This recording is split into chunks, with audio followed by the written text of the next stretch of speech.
podcast. We're here to discuss hot topics in training. I'm Victoria Morris, and this is the second season of our show. We're bringing you the latest information, hot takes, and questions and ideas that you have about athletics and sports medicine. For those of you tuning in for the first time, please be sure to follow us on all of our social media. It'll be linked in the show notes below: our Twitter/X, our Instagram, our new TikTok that we've made, Facebook, and more. Participate in any discussions, polls, questions, challenges, anything I have on there, because that's how we get the show out. Today in this episode, we're going to focus on that non-traditional athlete. So think your marching bands, your concert bands, drill, cheer, dance teams. Here in the west side of Texas, rodeo athletes. When it comes to these non-traditional athletes, us as athletic trainers, we tend to forget that they take just as much work, if not more work, in their athletic event as some of our typical baseball, basketball, football athletes, right? So today I have Jen Corwin, who is a mother to a band son herself. He just marched this last Rose Parade, which is pretty freaking cool. She has a daughter in the Navy, and she's an athlete herself. She's a former coworker of mine with H2F team, so that's the holistic health and fitness team with the Army. You're the nutrition educator and the postpartum and pregnancy coordinator. And you also work really, really closely with our registered dietitians, our athletic trainers, our strength coaches on overall nutrition education, the nutrition standards for the Army, the H2F facilitator course that we do to NCOs about nutrition. And then you work really, really closely with our strength and conditioning coaches to make those daily workouts for our pregnancy and our postpartum patients. Another thing I want to mention is she just started her own business called Eat Smart, Train Smart, to help clients with nutrition goals, personal training, other specialty services, combining youth all the way up to adults. Anything you want to add, Jen? Oh my gosh. So I've actually been I've been a band parent for a really long time because my daughter did band as well. So that's actually what inspired my son to do it. So I've been seeing the rigorous training that band athletes go through for a really long time. So I've gotten to see how much and I'll be honest, I was a sports kid growing up. I was not musical by any means. So this was a whole new world to me. So whenever I saw the hard work that they actually go through, I was like, man, these are athletes. Like, I never thought that they were athletes, right? But now that I've seen it for so long, 10 plus years, I'm like, oh my gosh, like, yes, these are athletes and they should be recognized as such. Well, that's awesome. So you have a lot of experience both from the education, nutrition side of it, and then just being that mom and having to deal with the mom side of that band. Yeah, exactly. Okay, so what we're going to start off with really quick is I want some of the listeners who are listening right now to kind of get to know you a little bit. And so how I do that is I always have a fun little topic. And this week we're going to do that, this or that. So I have 3 things you have to choose from. Okay. 3 categories. And the only catch is you can't say, well, it depends. So you can't be like, oh, it happens in the morning, or, oh, it's in the afternoon, right? Okay. You have to choose one or the other. Okay. Okay. So the first thing we're going to do is, would you rather make a smoothie yourself or get one from the shop? So I guess if you're on post, would you rather make it yourself or go to Smoothie King? Make it myself. Okay. Why? Because I know what's in it. I do like to use a lot of whole ingredients. And I know exactly what's going in it, and I tailor it to my needs. A lot of times protein shakes that are either pre-made, which I'm not against them, or I get them somewhere else. It's not tailored to my protein needs. So I like a really high protein shake. So I double up. I do like high protein yogurt. Sometimes I add protein whey. Sometimes I'm adding, the like Fairlife milk to make it even more protein. And then I love frozen berries and avocado. So I really like to make it myself. As much as I can, I'll make my own. Okay. That makes sense. That's a good choice. Me, I'm like, maybe from the shop because I don't want to and I don't have time. But that's just me. I'm lazy. I don't want to. You're like, I take this and this. And I'm like, I don't even want to go through my fridge to see if I have that. I just grab it, go to Tropical Smoothie and be like, I want that one. It's like a sad little frozen strawberry. Yeah, probably. Honestly, right now, probably. Okay, so now we're going to talk about breakfast. So this can be whether you made it, you went to the store, meal prep, whatever. But would you rather have a sweet breakfast, so like fruits, something like that, or would you rather have that savory breakfast? Oh, savory all day. So what is your ideal breakfast? Like if you could Steak have and whatever eggs. you wanted. Oh, Steak and eggs. okay. I love steak and eggs. I love potatoes. I love potatoes in the morning. So yeah, like if I had like a potato steak and egg bowl, oh, happy. Ugh, anything with potatoes. Like Yes. I love Texan in me is like potatoes with every meal. Yes, I love potatoes. So the last one, and I think I already have the answer to this, but I'm going to ask it anyways. Would you rather prep for the week or wing it every day? Prep. So if you were to prep right now, like say you're going to prep your lunches for this week, what is your like go-to? My go-to if I don't have anything planned, honestly, is rotisserie chickens.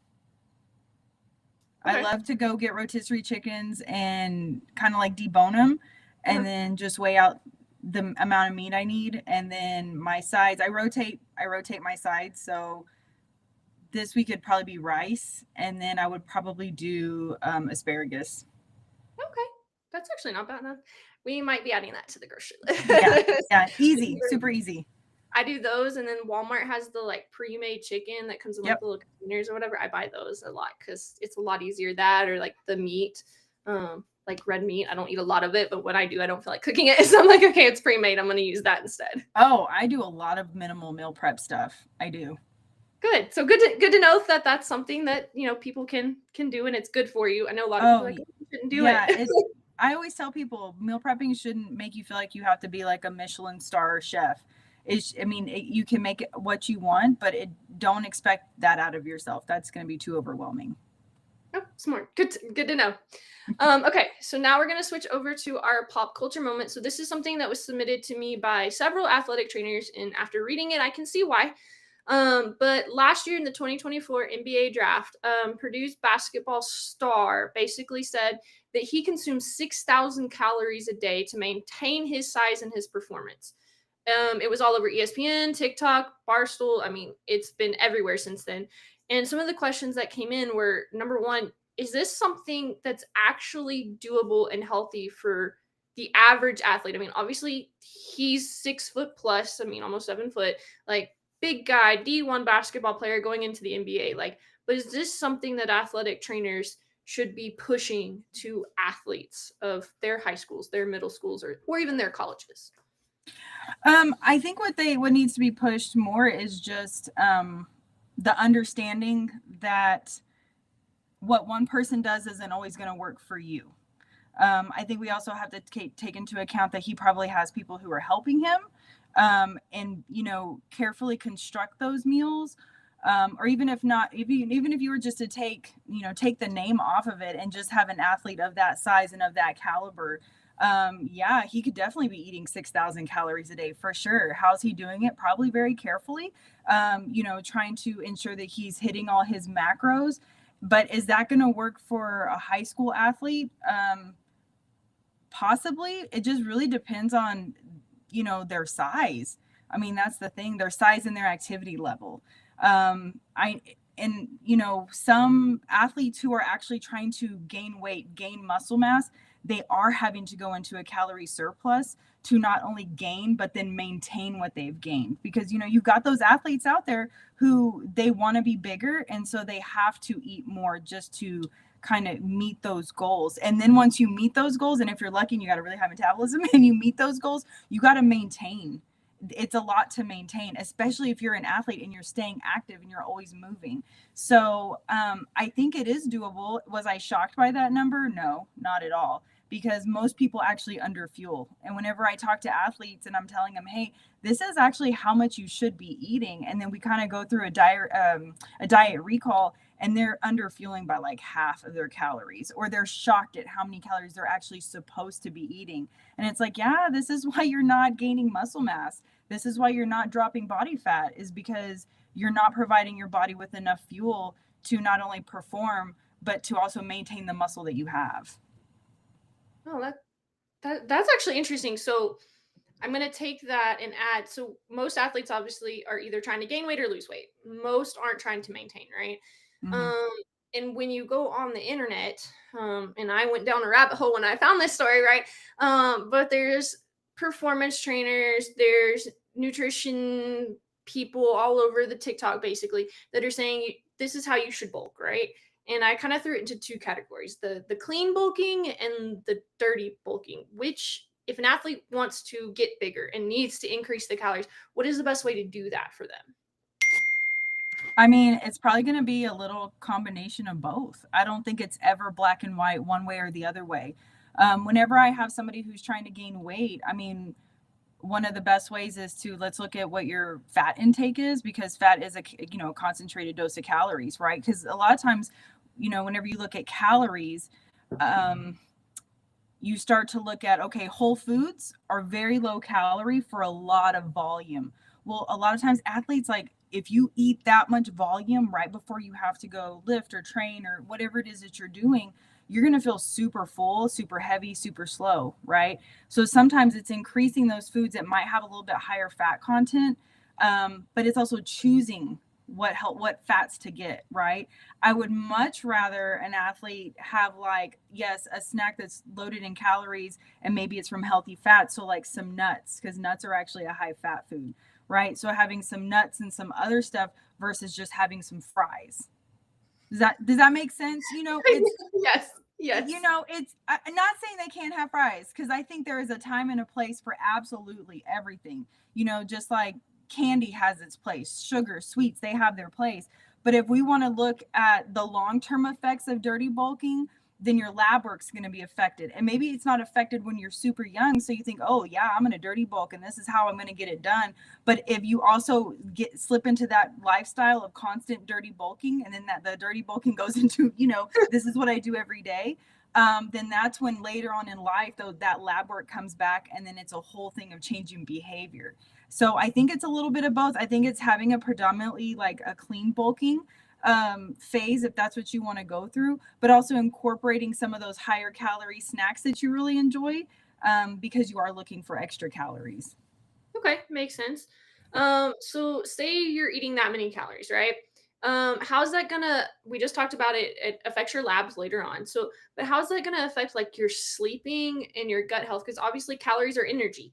So how does that affect you trying to sleep, getting enough sleep, making sure you're staying asleep, and then all the problems inside with our gut and all of that, right? Yeah, so I would 100% say distribution matters. So if you're having that high of a calorie intake every single day, you have to make sure you're distributing it evenly throughout the day. Now, yeah, you may have some meals and then your snacks just might be larger snacks, or you just want to have all even sized meals throughout the day. We would just divide it up, right? This is how many macros or calories, this is what you need. How are we going to split that up evenly? And then we would also go into that timing piece, making sure that we're, eating our larger meals, not too close to training and not too close to bedtime. Because if you're eating really huge meals right before you go to bed, your body has to do all that work just to digest and absorb and all that kind of stuff. So where you might be laying down and you think, oh, my eyes are closed, I'm sleeping, your body is still working. So I really say, try not to eat 2 hours before bed. So make sure your eating is cut off 2 hours before bed, because you also want to allow your body to digest it. And laying down right after you eat a ton of calories, it's gonna, like, GI upset, right? You could start getting like acid reflux and heartburn and stuff like that. And a lot of people are like, oh, I didn't realize it's because I literally just ate and then went and laid down. So we want to find that balance of what's the amount, what's the volume that we're eating, when are we cutting it off, so that we're able to actually have a good night's rest. Because if we're affecting our sleep, your nutrition the next day is going to be completely out of whack. Because once you don't get enough rest, and then cortisol levels raise, and what if you're an athlete that's trying to lose weight? Okay, then cortisol levels are heightened. It's going their job is to store fat, right? And then your appetite hormones are out of whack. So you're going to think you're hungry when you're really not. You're going to start craving those things that you normally don't crave. So sleep is actually like the foundation of good nutrition. So it's super important that if you're going to eat that high of a calorie diet, for one, you work with somebody as whether, if you're a parent and you have a teen athlete who is really serious about wanting to, perform better, get better, take that time and invest in their nutrition. And while, yes, that athlete needs to take responsibility for that nutrition too, I really encourage parents to get that professional help for them so that it's done in a way that's going to help them more than hurt them. Sorry, not trying to be on a soapbox, but I really want people to do it in a healthy way. No, I mean that's actually great points, and something that a lot of athletic trainers, especially at the high school and lower levels, we have those meetings with those parents. And I mean, we can't expect somebody to want to get on this great nutritional journey if the parents don't know how to do it, right? And don't know, hey, like this is our budget for the month. How do we get this healthy? And I know you've pointed it out too, with your clients and with your soldiers patients, but like kind of the whole family has to be in on it. It doesn't Yes. necessarily have to follow it, but like you can't have one person who's eating clean and doing all this other stuff while the family is like eating junk food all the time and not it's a family affair. And I really like to educate the entire family, whether it is I'm working with a soldier and his family or a client and their family. I really want everybody to understand the importance of this. And yeah, you're right. Just because it may just be one of the people in the house doing it, everybody else who's not doing will have an understanding of why they're doing it, why it's important, and they might be a little bit more sensitive to it. Because what's worse than when you're sitting there eating your meal prep, that the macros are measured out, you're really working hard, and then you have let's say that annoying sibling that's like, oh, this ice cream is so good, like right in front of them, really bothering them. So I think sometimes it's having that compassion for that person who really is goal driven, even if they are middle school, high school, college level. It is a family affair.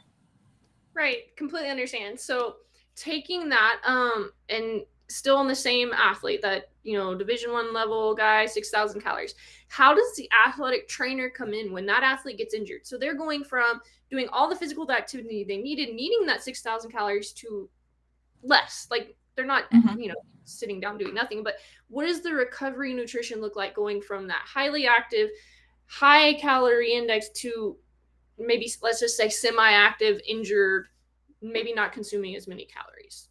100%. I'm so glad that you said that because it happens a lot.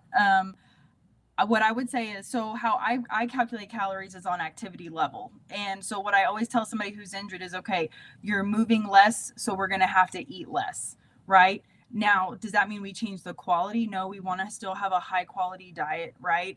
Still having the whole grains, the starchy veggies, all that stuff, but we just may not need as many carbohydrates as like a really active athlete might need, right? Because they just used all that energy up. I would say maintain a high protein diet. So the star of your diet should be protein, and then we would fit in everything else around it. High protein intake has been proven to maintain muscle mass during recovery. And any athlete wants to maintain whatever muscle mass that they have, right? Even if they're trying to stay lean, they still want to maintain their muscle mass. So it's also showing them, what does that volume look like? I'm a huge visual person. Anybody I work with, we do visuals. So I would actually show them like, okay, if you're normally eating 2 cups of rice, 2 cups of veggies, you're having, like 6 to 8 ounces of steak, and then you're moving a lot less. Okay, let's recalculate what those calories are for a less active person. Let's try to maintain the protein. But how many carbs are you really going to need? Probably 1 cup, right? But then also maintaining the veggies. So it's sometimes it's really small tweaks, but I mean, when you're used to eating a lot of volume, you have to be very aware that you have to reduce that volume, and you are going to feel hungry because you're used to taking in so much, but you have to continue to make those changes when you're not as active and when you're injured. And then also going back, another thing would be ensuring that they're eating a lot of fruits, things that have anti-inflammatory properties in them. Fruits and veggies are great. So, fruit smoothie, if they're craving something sweet, let's try to go for stuff like that versus just the packaged processed things, because once again, they're not moving as much in order to, be able to burn it off. Yeah, and I mean, we know both of us have worked with the same populations, right? But like, even when you get into that, oh, I'm injured, I went from an athlete to now I'm the injury reserve or whatever, right?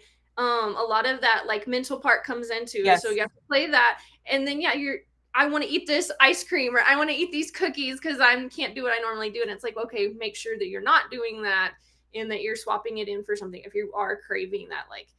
I mean, me, I used to be an athlete and, a couple cookies here and there wasn't a big deal. Like, oh, I want some Oreos or, oh, I want some candy. Now I don't do that as much. I'm like, man, I wonder why the, Sour Patch Kids are affecting me a lot more than they used to. Oh my gosh, yes. As you age, it changes so much. And if let's say that is their comfort, right? Because food is very personal and we have a big emotional attachment to it. So let's say they are going through a really hard time mentally. They were a high performer, great athlete, and it is affecting them. What I would do is I would figure out what their calorie needs are, and we would budget in those cookies. But I would also talk to them about serving size. Like, hey, this is the serving size. I know it's not what you've had in the past. I know that it's you want more than that. So maybe we need to buy individually packaged, or maybe you go out and you get them specifically just for that one time. But I would really work it in so that they do have some comfort while they're going through that. But I would also talk to them like, hey, this can't be a go-to for everything. Okay, smart. So now we're going to switch gears and we're going to go to our main topic. And that's, again, fueling that non-traditional athlete, just like the title says. So when we think of non-traditional athletes, we're going to focus more on those that our athletic trainers are dealing with. So our band students, our cheer teams, our dance teams. If you're from some of the bigger high schools, you might have like competition dance teams, or you might have a color guard with your band. Depends on the size, right? And then we'll throw in, I mean, if we get time to it, like some high schools are now esports is a thing, right? And that's a whole separate nutrition, that activity level. They require more mental stuff. So if we have time, we'll throw that in there. But that's what we're really going to focus on. And then maybe later on, we can have you come on in. The other side of non-traditional would be that tactical side. So for sure. Soldiers, police, and all that. So the number one thing that like I, as an athletic trainer, and I'm working with band and stuff now, is I need to know how much carbs, how much fueling do these students need? I know just a week span, they have practices every day, and sometimes those can be 2 to 3 hours depending on what they're practicing for, right? They have that halftime show. They also have to be in the stands. They have to be at the pep rallies. Like if it's a UIL year, they have to practice for the marching band competition on top of that. So they may have Friday nights and then Saturday competition. Just depends on. So how do they need to fuel? Like what is just the basics that those kids need? So when you're talking about, I'll just do band, right? You're talking about band athletes. These kids are not only moving their bodies, they're carrying heavy instruments, but most of, above everything, they're using their brain, because, that the music, like memorizing it, having to, play it, the notes, that is so much brain work. So I will tell you that the minimum that their brain needs is like 130 carbs a day. That is like the minimum. And that's for brain function, right? Your brain needs carbs for just to work. So if you're not getting enough carbohydrates in, then you're going to have brain fog. And so that's the biggest thing. So many people are fearful of carbs. Carbs have gotten like this really bad rap, but carbs are so necessary. Why? Well, it's because our body's first source of energy. So if you're not providing yourself with enough energy, then you're going to struggle. You're going to struggle mentally and physically. And band is such a skills-based like group, sport that it's like they got to eat carbs. They need to eat carbs. So and of course, carbs is really based on weight, right? So, I mean, it's nothing for an adult who's not very active, average height, average size, needing, like 250 carbs a day. But then let's look at a kid. I mean, especially a super active one, they're, of course, based on weight, based on their activity level, there's a lot that goes into it. But just think about this. If they're not eating at least 130 grams of carbs a day, well, they're going to struggle. Okay. So if I was a band director, or even for the parents out there, what is an easy, simple way to get those carbs in? Like, what should my kid be eating, snacking on? How can I get that to them without, having to cook complex meals and send them with all these foods or whatever? And stable, because they're outside in the heat too a lot of times. So something that you can practice. So I think bagels are great. Right? Honestly, a lot of people are like, oh, bagels so high in carbs. Well, when you have an athlete that's out there, yeah, a bagel in the morning is great. Honestly, Uncrustables are great. Okay. Uncrustables are high in carbs.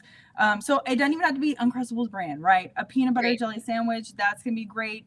Um, you know, it could the shelf stable stuff. You can. It's like, oh, it's also like, what would they like? What would they not like? I get all in the weeds with that because I start thinking about, okay, how could I piece it together? But I mean, if you have an athlete and you're gonna send them off in the morning at 0 dark 30, because that's when they start, I would really want to make sure that they have some type of protein and carb, right? So I would be like, hey, if you don't want to eat, I get it, but you're going to need this for your brain to work out there, for you to stay in line, do your steps, play your music, keep your arms up high, do all that stuff.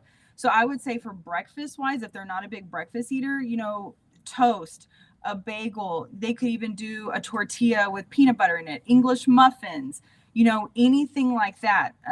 Even making like protein balls. You could do like the little balls that are just peanut butter and oats. There's so many different recipes out there, but it's got the honey, so it's a little quick boost of energy. But then you've got your oats, which is a little bit more sustained because it's a complex carb. And I like to layer my carbs. Like, I could get in the weeds with this. I like to layer carbs with simple and complex, because you're going to use the simple for that initial spike in the morning to wake you up, but then you need the complex to carry you throughout. But it's also hard with with teenagers because they don't listen. Yeah, you're feeling this right now. You're like, I've been going through this since my daughter. Yes, she actually listened pretty good, and my son does listen pretty well. But at the end of the day, they're teens, and all you can do is encourage and be like, hey, make sure you're doing this, make sure you're doing that. But it's I think it's just providing them with that, and they have to take the responsibility to do it as well. I know with my either my personal clients or even the ones that I work with at work, I provide a visual. I call it my macro cheat sheet, and I give it to everybody, and I say, hey, and I can actually give you the link. I'll give you the link if you want to post it. And it's a macro cheat sheet, and you can go on there, and what it is it has our carbohydrates that are broken down into starchy veggies, whole grains, fruits, and then regular veggies, and it will tell you what the serving size is for how many carbs. Nice. Okay, yeah, definitely send that to me, and we'll add that into the show notes so that Okay. you can look at that. So taking in the energy, right? Again, we know these are teenagers, whether they listen to you or not. What are some recommendations? So we've already got the protein, we've got the carbs that they need in there. But now they're trying to go through the whole day. So say this is a Friday night, or this is Saturday competition, and they left at 3 o'clock in the morning, and they're now at 3 in the afternoon waiting to perform, right? What are some good ways to have that energy and sustain them? I mean, I know I go out onto the tennis courts, into the parking lots, and see these bands practicing, and it's energy drinks everywhere, or it's Gatorade everywhere, and maybe a water thrown in here or there, right? So how should these students be fueling to get from 3 a.m. to whatever time night finishes? Yeah, so hopefully they're getting some sleep. Hopefully they're getting some sleep, because that's going to affect a lot. A lot of people, I do see energy drinks everywhere, and I'm like, and it's not that I'm like, I hate them all, because if somebody's just dead set on them, I'm like, let's try to do sugar free. I just really don't like energy drinks for teens or kids. I really don't like that. I think that they're just way too young to be doing pre-workout and energy drinks. I think, and I always tell everybody, the best pre-workout is sleep. And I know I say sleep a lot, but the best pre-workout is a good night's rest. But when that's out of your control, what can you do? I would definitely say, let's be strategic with the caffeine. Instead of an energy drink, if your kid, I mean, I don't know what teen these days really doesn't like coffee, because I mean, they're all always going to Starbucks, right? And do I like the high sugar coffees? No, but I would rather them have like a coffee than an energy drink, right? Okay. Yeah, or even having snacks that maybe might give them that sugar boost.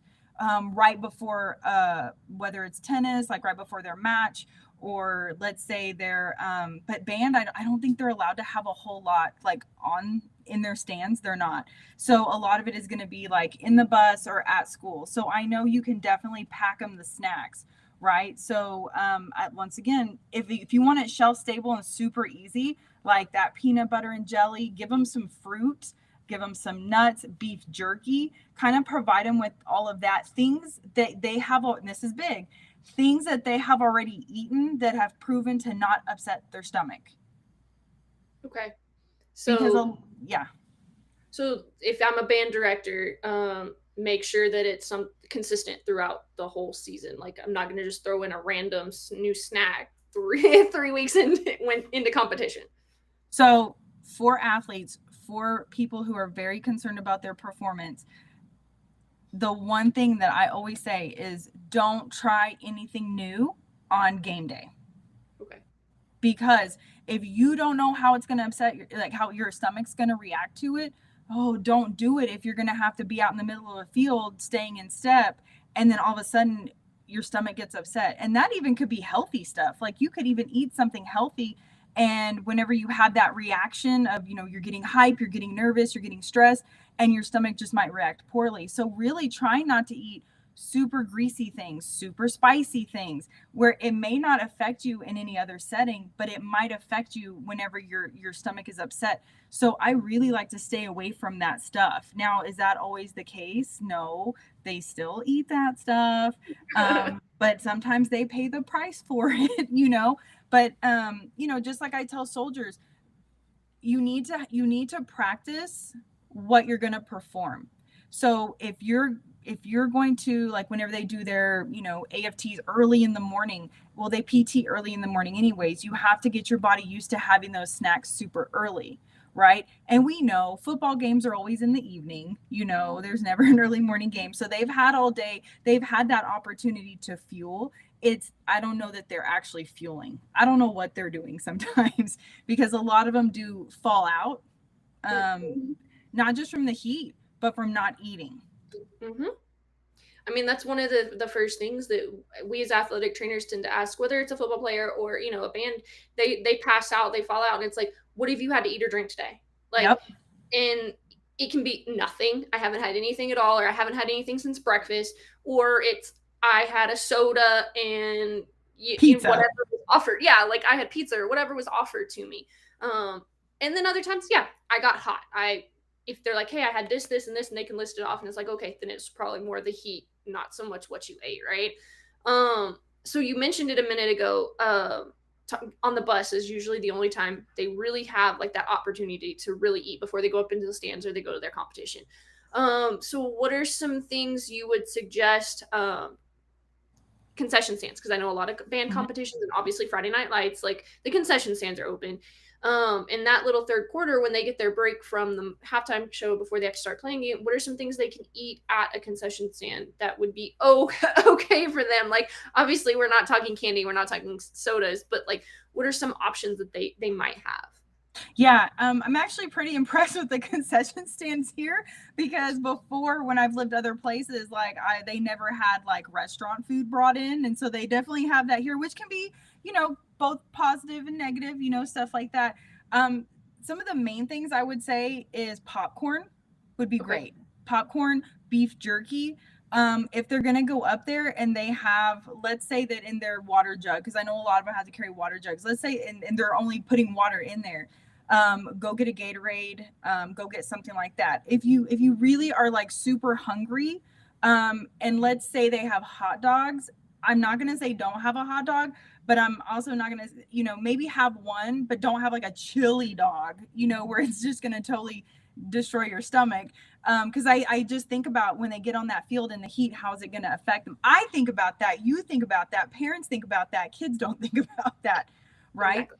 I'm really not even opposed to chips, because a lot of times, especially out here in West Texas, it is so hot, right, that they are sweating so much that they need the salt. So I'm really not even opposed to chips and stuff like that. I just, once again, I would stay away from the super greasy stuff. And honestly, the candy doesn't bother me.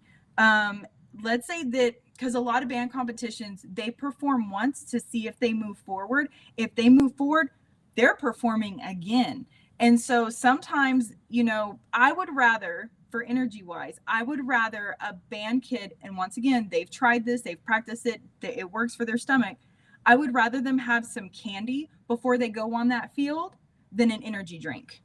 Because that candy, quick spike, they're going to feel that energy, and then yes, they're going to come right back down. Where that energy drink has that caffeine in it, and that half-life is 6 hours. So you drink that energy drink at 6 p.m., you perform at 8. Well, you still have 4 more hours left of that caffeine before it's even starting to taper down. So I actually don't mind candy for those really long days, like 30 minutes before you're going to go out there. Eat a handful of your favorite candy that you can stomach really well, and that will definitely help. Okay. So hot dogs, good. Obviously Gatorade, and us as athletic trainers, we know Gatorade's great. And then candy is okay if needed towards those like longer days, and then popcorn is probably your best recommendation from a concession stand. Yeah, and like I said, the hot dogs aren't my favorite thing. It's not something that I'd be like, oh, everybody get a hot dog. But I also am real. I'm a very realistic nutritionist. Like, look, I would rather you be eating something than nothing. So if literally you haven't eaten a significant meal in many hours, get the hot dog. Please eat something. Eat the hot dog, some chips now, and then maybe eat a little bit of candy before you go out there. Because I've seen those band athletes. I mean, those kids get worn out with competing. It's an all day event. So I would rather them fuel than under fuel. Okay. So we talked about fueling. Now the hydration, the biggest part of it, especially here in West Texas and really the whole state of Texas, right? Is how does dehydration, so obviously we know they should be drinking water, right? But how can that affect their coordination, their memory, and then how much do they need to avoid getting the muscle cramps, the dehydration cramps? So when people think of hydration, they always automatically think water, right? Oh, water. How much water should I drink? But it's not water, it's fluid. It's not just water, right? And how many kids do we know that just love to drink water or fluids? Well, not a lot of them, because they're always dehydrated. So I always say, if you're somebody who's not super active, yeah, drink a 0 calorie or the 0 sugar Gatorade, because you're drinking it for flavor and some electrolytes. But if you're an athlete or a band athlete or, any athlete of any kind, especially if you're going to be out in the heat, don't get the 0 sugar. Get the one that has sugar. And make sure you're doing, like, Gatorade actually has a much lower sodium content. So even like Drip Drop, Liquid IV, those are a little bit higher, and they're also portable. I love the fact that they have the little pouches, which I know Gatorade does too, but the Drip Drop and Liquid IV, they do have more sodium. So that helps a little bit. And a lot of times these kids, they start hydrating when they're already dehydrated. They're not pre-hydrating. So you really need to be thinking about your next day's competition the night before, the day before, and thinking like, okay, don't overdrink, right? Don't overdrink what you need, but how am I going to set this up so that I'm prepared, so I'm not waking up already dehydrated, right? One of the things I like to do is if I am going to just drink regular water, I put salt and lemon in my water just to kind of get me started. And then I always have some sort of an electrolyte drink, and they have so many flavors out there, but kids are still not drinking. They're not, or they're choosing the sodas over the electrolytes and stuff like that. So let's say you have a kid, an athlete, who is really struggling to drink their fluids. Okay, talk to them and say, okay, do you at least like fruit? Because you can actually eat some of your fluids, right? Watermelon, berries, a lot of things like that have a much higher fruit or much higher water content that can help to kind of alleviate some of that hydration leading up to it. So my son was just telling me the other day, because they're doing band camp right now, one of his friends actually bought some watermelon to camp, and they were eating it, and I was like, oh my gosh, that's so amazing. Watermelon has a huge water content, right? So they're getting some fluid in and they don't even realize it. So it's really combining liquids with fruits. Okay, so fruits, and then obviously water, electrolytes, Gatorade, drip drop, liquid IV. How much water would you say a typical? So again, I know everybody in the band is different. Everybody on a football team is different, but for a standard, let's just say 150-pound Mhm. band trumpet, so it's not nothing too heavy. How much would you water do you or liquid do you think they should get a day? And because I do a calculation, so I actually calculated that Okay. in hopes that you would ask for that. Yeah. So, and I can actually give you the formula so anybody listening, they can kind of calculate their own people's needs, right? So it's Perfect. actually your body weight in pounds times 0.5, Okay. and then you add 10 to 20 ounces. That's Okay. what you just need throughout the day. So for a 150-pound person, they need about 85 to 95 ounces a day. That's just to not be dehydrated. Right. That's just to maintain what. Okay. Yeah. So if you're going out there and let's say you had somebody who's really into the weeds, right? And they were like willing to weigh themselves before and after, you would want to replace the weight you lost on that weight after. So let's say you lost 5 pounds. Okay, well then you would need to drink to replenish. A lot of people think that that's fat loss, but it's not. It's not. But I do have a hydration handout that I will also give you the link to. And Okay. this will give the recommendations for fluid for exercise before. So I already had this made out, so I'm gonna kind of read off, So before, you want to drink 12 to 18 ounces before physical activity. Okay, 12 to 18 ounces, and that's fluid, not just water. And don't chug it, obviously. Now, during activity, you want to drink 5 to 9 fluid ounces for, what is it? Let me see. Every 15 to 20 minutes during physical activity. So 5 ounces are going to be like that lower end is going to be more for a kid, a smaller child, like an 80-pound child. And then 9 ounces for every 20 minutes is going to be 132 pounds plus, which is most of our high school athletes, right? Most of them are 132, unless, like you have color guard. I know some of them are very petite. So, it is weight, it does go by weight. So as you get older and as you get bigger, you're definitely needing to have more closer to that 9 ounces. And you could even do half Gatorade, half water. There's even been, they've even said that there's been a positive effect of even swishing like Gatorade just in your mouth and then spitting it out. You don't always have to just drink it, but there was a positive effect of just doing that. Okay. Because I know sometimes like you don't want to guzzle a whole bunch and then, you're up, you got to go do whatever it is that you're going to do, right? It's just wetting the mouth. Exercise that's less than an hour, water is okay. Water is going to be okay. But that's also if you haven't already been out in the heat all day long. But if you're doing like band camp and you've been out in the heat, then you're going to go into over an hour exercise. And that's going to be where you really need that electrolyte replacement for sure. But like I said, I have this handout and it's even got pictures of the little liquid IV and all that kind of stuff. It even gives the reasons like what does electrolytes do on it. And I can send you that link so that you can put it up there for anybody to be able to access. Because I would much rather see hydrated kids out there. And I'm telling you, I've seen them pass out. I've seen them pass out in the stands, on the field.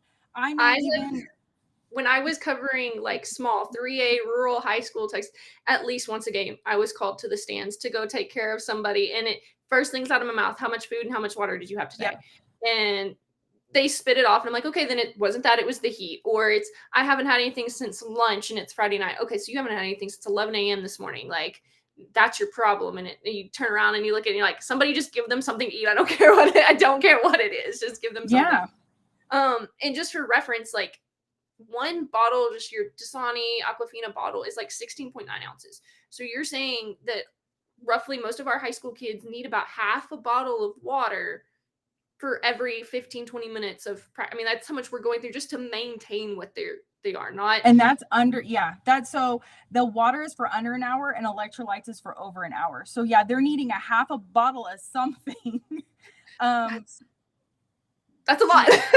When you put it in that perspective, that's a lot. And I can guarantee you, as somebody who's been out there giving them the water, right? They're not drinking that much. It's just a quick squirt and then going back and doing whatever. Or in band, it's not like football where, you're coming off the field, or basketball, you're coming off the court. Here's some water, right? And you got people there for you. Yes, they don't have replacements, so they're playing until the whole entire band stops, and the band director or whoever's in charge is like, okay, now you get a break to eat. Now you get a break to, but they can't have too much because they can't get in the instrument if they're playing a certain type of instrument, or hey, we're going on to the field now. You are for the whole second quarter. You can't have anything because you don't have access to it, right? And Yeah. I think a lot of these parents and a lot of band directors tend to forget that, like, hey, a football quarter can be anywhere from 15 minutes to, if there's flags, it can be a 45-minute quarter, right? And you're now telling these kids you can't have anything, and you're going to now go perform to the best of your abilities, all your athletic ability out here on the field. You can eat, drink after. So yeah, that's why we see a lot of people pass out on those fields, is because you haven't eaten in an hour plus. You haven't drank anything in an hour plus. So I do know for my son's high school, because, I am that mom that sits right next to the band, probably unwanted, because, I like to wave and be super embarrassing. The one thing I will praise the directors for is that, because they get on their little intercom things and they always say, drink your water. Like, they are always harping on the kids. I mean, the kids think it's harping. I think it's amazing.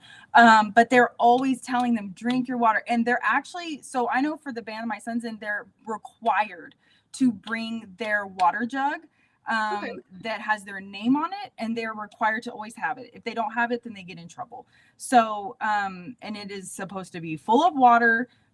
And then I know that they also ask for donations for electrolytes. They ask for drip drop, liquid IVs. They ask for Gatorades, Powerades, because they do try really hard to provide all that stuff for them. It's, once again, it comes down to the athlete and the athlete actually drinking it. So I know I'm always like, have you drank your drink? To my son, super annoying parent. But it's just because I've seen so many kids pass out, whether it's during a game or competition, or even in the stands. They've passed out just in the stands. And a lot of it's like, did you eat? Did you drink? Okay, it wasn't that. It was they locked their knees or whatever. But it most of the time it's dehydration. I will say, for one thing, for Texas athletic trainers, I don't know about other states, but band does fall under UIL, which is what all of our sports fall under, right? So as athletic trainers, band falls under our care. So again, if something happens, we get called. So a lot of band directors that are asking for donations, and again, they do it in the school district I work in now too. But getting with the athletic trainer, because we can provide the Gatorade powder for them to make, we can provide those coolers, the ice, everything for them to have it. It kind of comes out of our budget. So that's just saying, hey, that athletic trainer needs to go to the athletic trainer coordinator or athletics or whoever and say, hey, band falls under our care. We need more money to take care of them. But like, that's something I used to do all the time, is I would budget in, like, band is going to get 14 packets of Gatorade. They have to make it last them. But I make sure that on Friday nights, they get a cooler, they get ice if they need it. A lot of times the band, they have it already. They're just like, hey, can we borrow your ice machine? I'm like, sure. Or, on that Thursday night, I pack some ice away for them. I'm like, hey, go take this to band while my machine makes more ice. If we had leftover food from, like, the parents would supply food for our football and volleyball players. If we had anything left over, it's like, give this to band, give this to cheer, whoever, because they're asking for donations and relying on that to fuel their kids. And there's a whole athletic, I like to say athletic medicine, but there's athletic medicine, athletic training there that can help them with that too. And that's where a lot of athletic trainers, like, we don't know how to help. We don't know what they need. So this is a PSA for band directors out there and for athletic trainers. Get together, talk, and see what both of you need. Need. And then go out there and watch a practice. Go out there and watch, the competition on a Friday night and see what they're doing and be like, oh, they need this or they need that. Or we need to find I know a lot of the parents, they're really awesome. It's such an amazing community, really. Especially on game days, a lot of the parents will actually take a bunch of fruit up there, pineapples, the little cutie oranges. They and they do a lot of this out of the goodness of their heart, because they just want their kids to perform their best, right? So they do take a lot of that stuff up there just to ensure that the kids have it. And I think that that's really amazing, because once again, they're not always going to drink it, so at least they have the ability to eat some of it. No, it definitely, I mean, it's high school kids. We know they're not going to get a lot out of this. Like, this is this is why they go to high school half the time. Yeah. And so yeah, we got to find ways to fuel them. So now we're gonna add in. We're gonna switch gears a little bit, still under athletes. But a lot of schools are now including esports. And again, that falls under athletics. That falls under the care of athletic trainers. So how are we making sure that these athletes are fueling properly when they are notorious for, I guess, bad diets or fueling badly? So I think the number one thing would be to separate their eating from their gaming. Okay. Okay. Because what happens when they're gaming? They're mindlessly eating. Right. Right. And I don't mean mindlessly like in a negative way, because a lot of them are insanely smart. It's that they don't realize that how much the volume in which they're taking in. So number one, ensuring that they have an eating schedule that is also going to work with their gaming schedule. And just making sure that they're still getting that physical activity, right? And that's the personal trainer in me coming out as well, is making sure that they stay healthy, because their sport is mental, right? And they're using their brain. So obviously they're going to need carbs, right? So definitely I would talk to them about what types of carbs to be eating, layering those carbs, distributing that energy throughout the day. That way they're not eating a really large meal and then, eventually getting really sluggish and then crashing and then not being able to perform well. So we don't want them to ever eat too much at one meal.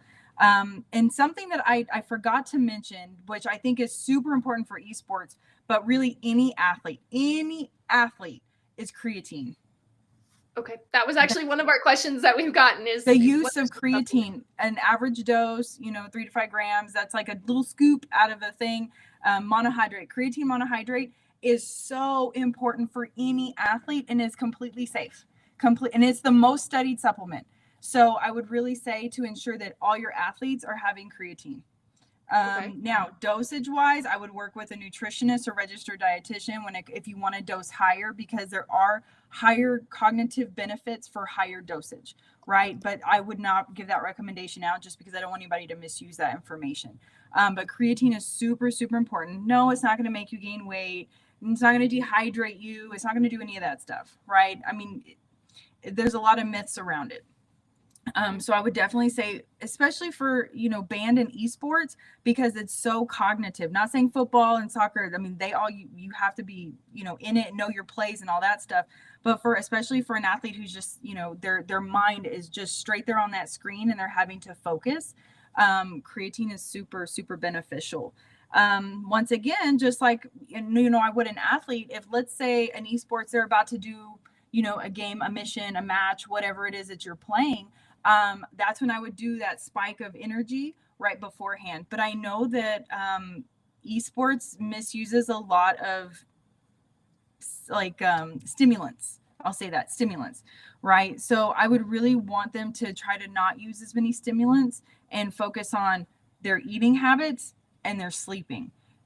Are they not sleeping enough? Because I understand that sometimes their schedules can be kind of off depending on who they're playing and stuff like that. So really trying to maintain that circadian rhythm, the healthy eating pattern, and then getting in their good sleep. Okay. So speaking of, since we're already on the topic, a big question was like creatine and supplements for athletes in general, right? So focusing on those non-traditional esports, the band, all those things. You mentioned creatine is great, and agree. I love it. Lots of studies out there. What are other supplements that I wouldn't necessarily say recommend, but you would be okay with that non-traditional athlete using, thinking of those stimulants or anything like that? What are you okay with saying, hey, these are good, but you wouldn't maybe necessarily recommend? Well, now if it's an injured athlete, I would recommend collagen. Okay. Yeah. So yeah, collagen is great. So let's say you're going to have a student come to you, because I'm sure that y'all do certain kind of like physical therapy, I guess, kind of like with them, right?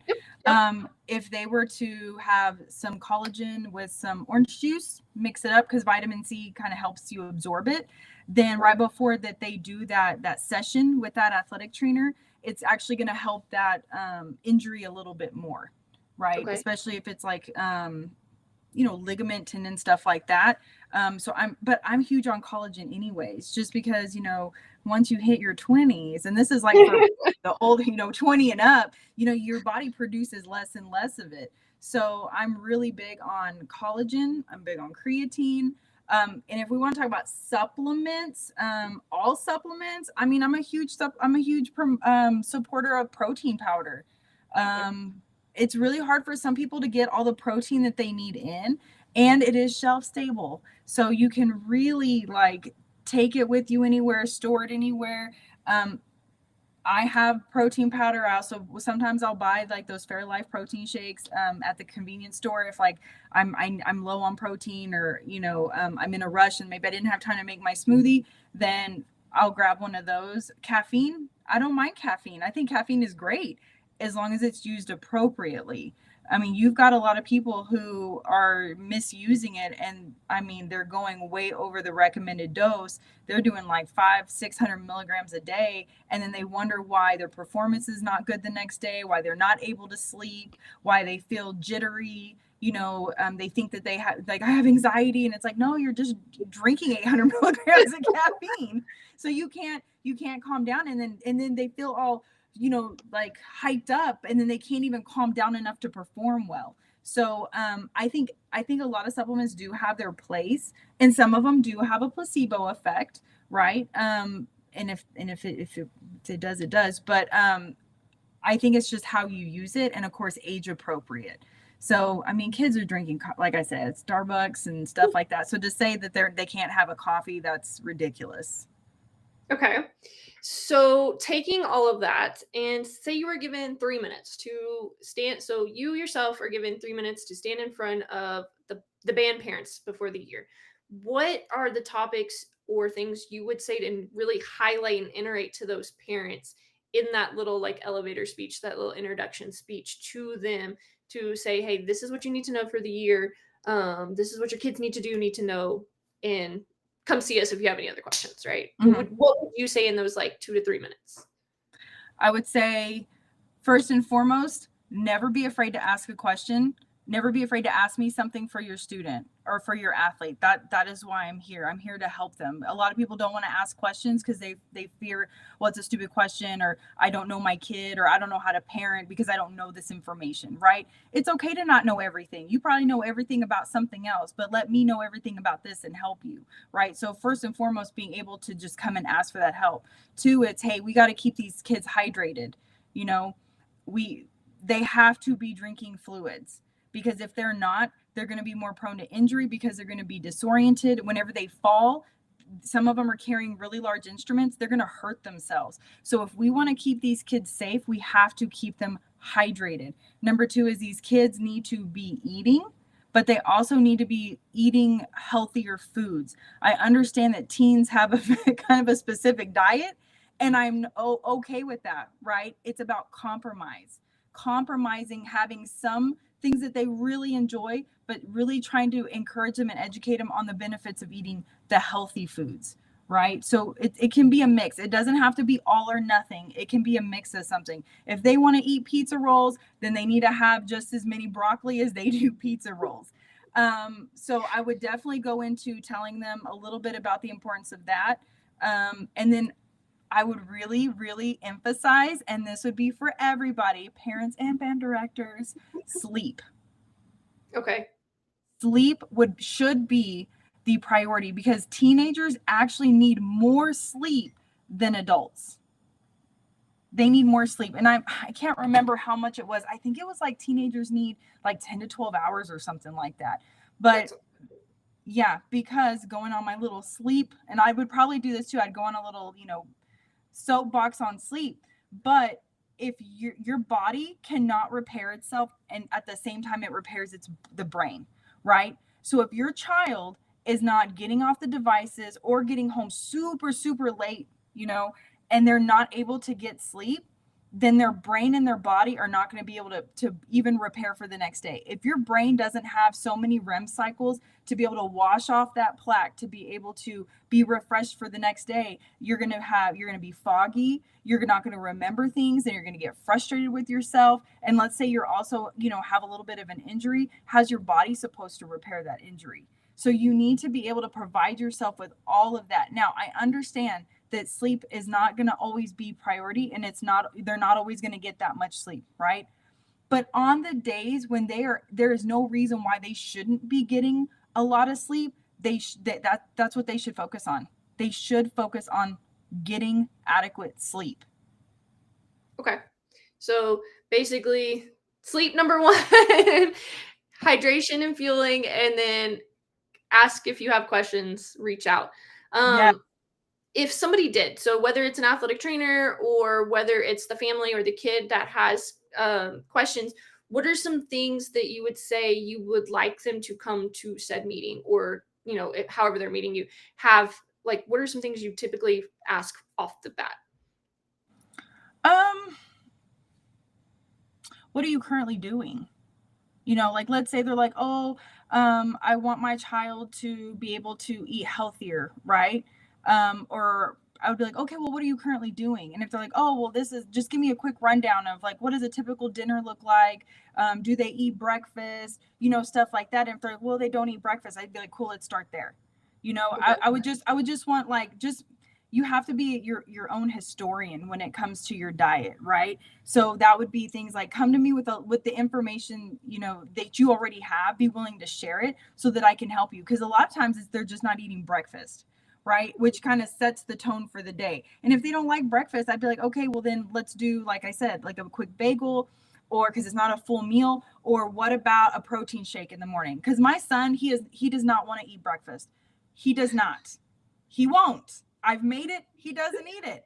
So I make him a protein shake in the morning. He drinks it, and then he takes an Uncrustable with him, so that by the time he gets to school, he eats it really quick, and then that way he got his protein and his carbs, right? So I would just be like, hey, just be willing to share just a little bit of information with me, so that, because sometimes it's a quick little fix.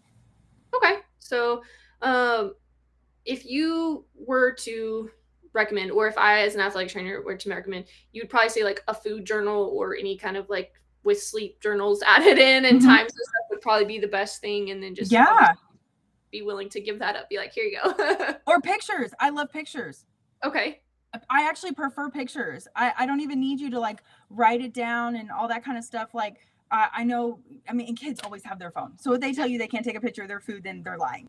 Like, I would, if I worked with a student athlete, then I would be like, hey, throughout the day, I want you to take a picture of anything you're going to digest, whether that's a Coke, a bag of candy, your breakfast, let's say you get a school lunch, any snacks that you have after. If you just had, like, just a couple, 3 days is all I need to get a good idea of what your eating pattern is. And I can start doing tweaks. And I will never expect an athlete, or even just a regular individual, to make insane progress overnight. No, it's going to take a long time. So it's small changes. So also being patient with yourself too. Okay. So on that, I didn't have this, but it's actually a good point. What would you say to a student athlete who's wanting to make change? Doesn't matter, weight loss, maintaining, bulky, whatever it is. How long should they stick to it and start to see? Because again, like, they're not going to see it overnight. They're not going to see it by the end of the week, right? But when should they be concerned if they're not seeing any changes? Like, when is that, like, ideal time frame for you? For me, if I don't see any physical change or energy change or any kind of change that we're looking for, if I don't see that in 4 to 6 weeks, okay, then something's going on. Okay. Either you're not doing what you say you're doing, or it's a health issue potentially, right? Okay. So 4 to 6 weeks. So you're saying give it about a month or a little over a month, and then if you're not seeing it, we should make changes or look further into it. Yeah. The last thing we have is a question from athletic trainers, because obviously they do pre-participation physicals for band as well. So, they do the checklist, they have to go to the doctor, get cleared to do it. So what are some things that we should be on the lookout for medically wise? Like, I know, like, you're not super into it, but, like, what are some things as far as medical conditions and the nutrition that we need to, obviously diabetes, we need to be, fueling them that way, but what are some really big things that you think we should be on the lookout for? Obviously, yeah, diabetes. Probably, because I don't even know like what all y'all ask or anything like that. So it has on there usually like obviously heart condition, like Oh things yeah, like yeah. that. Let me pull up the Oh, UILs. the lightheadedness, Okay. dizziness, because I think y'all asked those, right? Yes. Yes. Okay. Are you ever lightheaded or dizzy? You ever have like blurred vision? Stuff like that. Do you ever feel winded really easily? A lot of those things, especially the lightheaded and dizziness, that a lot is not eating, Okay. or not hydrating enough. Okay. Another one that would probably be on here. So heart stuff. Have you ever passed out during or after exercise? So it's yes or no. High blood pressure, high cholesterol is a question we ask. We also ask, do family members have a history of heart issues, high cholesterol, blood pressure? Marfan's is on there. Abnormal heart rates on there. Viral infections. So have you had any of those in the last year? All the stuff you said with the tingling and the passing out seizures. We I ask think about the one where they ask, like, have you passed out before or after exercise? I would say, whenever that happened, what did it look like? Like you're eating, what did it look like? Because if they're like, well, I did pass out, but I also hadn't eaten in 8 hours, right. it's one of those things because it's like, okay, was it a real health issue or was it you haven't eaten, you didn't have any nutrition in you type of thing? Because here's the thing, if they've done it before as a teen athlete, they're probably going to do it again. Right. So it's kind of catching those behaviors, those meal patterns. So if they've already experienced that, more than likely they're young, right? Then they might be more prone to it might happen again because they might not have changed that pattern. They may not even understand why they need to change that pattern. So I think asking like, well, had you even eaten around that time? Okay, that's a good one. The only other one I would think that would really pertain to nutrition is there is a question on here, and it's again a yes or no question, but it says, do you want to weigh more or less than you do now? So typically, if they say yes on that, we ask them like, why? Yeah. Why do you bulk? Why do you want to? So should we be concerned if somebody puts that on there, or is that just more of another ask why question? I wouldn't be concerned. I would want to know why and how do you plan on doing this? Okay. Yeah, because sometimes they rely on TikTok and stuff like that to provide them that guidance. So I think if they say, well, I think what I'm going to do is I'm just going to eat a lot of this, then that's when the athletic trainer can be like, well, hey, how about you talk to somebody who is kind of in that field, or talk to the parent and be like, hey, are you aware that your child has these goals? And we just want to ensure that they're doing them in a healthy way, because they've already voiced that their plan is to do A, B, and C. And we think that there's a better way that they could do it. Okay. I think the only other one on here, and it's not really a question, but they do ask it. Obviously for the females, like, when was your first menstrual cycle? When was the most recent one? And then how much time do you usually because I know like that is tied to nutrition. That can have a lot to do with it. When is like something we should be concerned with if we see it on, like, one of the questions is how much time do you usually have from the start to finish? And then how much time do you have in between? Like, is there some red flag in there?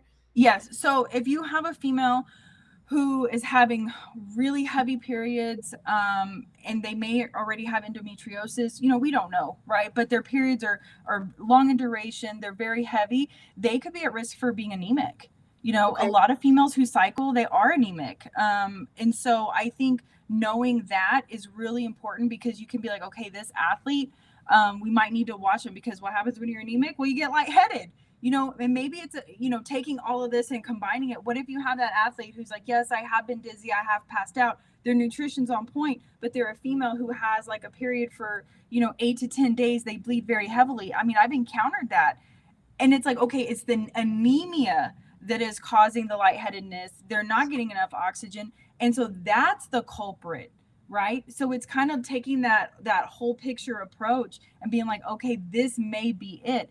You might also, if they go a long time without having a period, then that's not good either. That means that something is going on, that either they're incredibly stressed and we need to look into that, their body fat is really, really low and it doesn't support them being able to have a normal cycle. So no cycle is going to be really hard on a female, especially in high school, middle school and high school, and then too much, right? Because we just don't want to have our athletes being, super anemic. And a lot of times, I mean, I think it's 15. I'm not quite sure that usually primary care will start ordering labs on kids. And it's super important. The diet that we all eat here in America, it's got a lot of holes in it. So I also always, another supplement I forgot, is a multivitamin. Okay. I would rather you take it and not need it than need it and not take it. But always getting those labs done every single year to see where those micronutrient values are, because if you're deficient in any of them, that's going to wreak havoc on your body. I mean, you're going to be doing your best and you're just going to feel really bad. So I really say, talk to your doctor and get that lab work done. Okay. So I think that's all I'm looking at. I think that's all the questions I had. Is there anything you want to say, push out that I didn't mention that you want to put out into the universe? I just want people to be really real, and I want them to be real about nutrition. It's not an all or nothing thing. So many people think coming and talking to a nutritionist means I'm going to tell you, you can't have this, you can't have that, you can't have that, and a lot of people that do come and see me, they leave and they're like, wow, that wasn't as bad as I thought it was going to be, So I think having that understanding that we're not here to take away, we're here to add to. And to just be really open to the idea of talking to somebody about your nutrition, because nutrition is for your life. And then just being patient with yourself, if you're trying to make changes, being patient with yourself. If you're not seeing the progress you want, because sometimes, it does take that 4 to 6 weeks to show progress. So just be patient. And, if anybody needs me, they can always reach out to me. I absolutely love working with people on their nutrition. I get super excited about it just because there's so much you can do. And I'm definitely I'm not into restrictive. I'm not into avoidant eating. I'm very much into, hey, how can we make this work for your lifestyle? And that's a real approach, because so many people, they take unrealistic approaches and they get really frustrated and they think it's them. And it's not a them thing. It's the approach that's not working. So I wish people would be a little bit kinder to themselves. But that's pretty much all I have. I really enjoyed this. Thank you so much for asking me to come on here. If any of your athletic trainers have any more questions or just ever want to reach out to me and just say, hey, I have a quick question about this, don't hesitate. Perfect. So if they do want to reach out to you, I'm going to have the link to your website and all that. Yep. But what's the best? Do you prefer them go through the website? I know it has email on there. I think, would you rather them email you? Like, what's the best way for them to get a hold of you? I think I even have my phone number on the website. I'd have to check, but email is great. If they email me, honestly, I'll probably end up calling them from my phone and then they'll have my phone number. So, okay. But and then also on my Instagram, my Instagram, I'm trying to put more information out. So like 3 easy ways to get 25 grams of protein in for a snack, 3 easy breakfasts. So I'm trying to push out that information for people who kind of aren't sure what combinations to make. And then I'm also going to be putting out like quick and easy meal preps every week. Okay. So if they just want to follow me, then they'll at least get those little quick tips and tricks, to help them along the way. Okay, perfect. So obviously if you're listening to this, or if you're listening later to the audio version, you can reach out to Jen. She'll help any of your band or athletes one-on-one.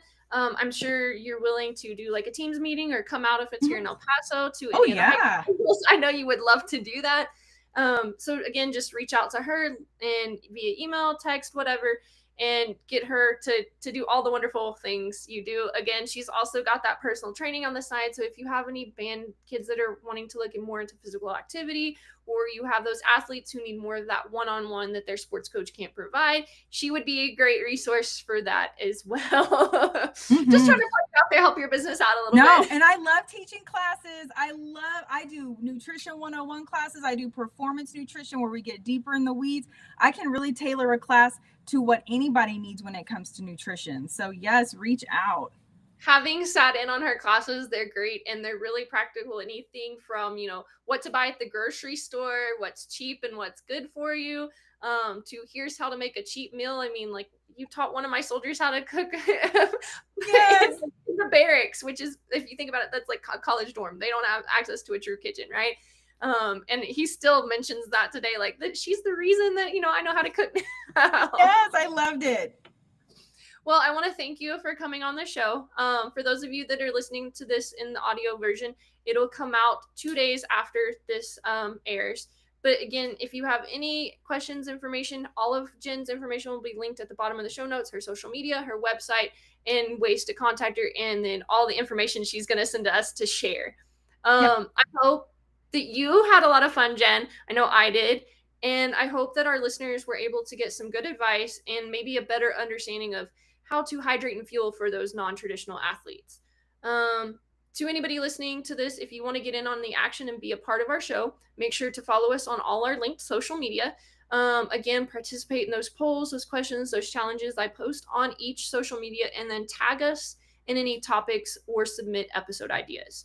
Our next episode, episode 3, will be on student trainers and how to incorporate those into your athletic training programs at the high school and collegiate level. And then lastly, we need you to keep this show going. Spread the word, leave a review on whatever service you're listening to us on, and then share, retweet all those social media posts, and just tell your friends to download and listen. And just remember that without you, there is no show. So again, thanks for listening, and just remember that everything is debatable.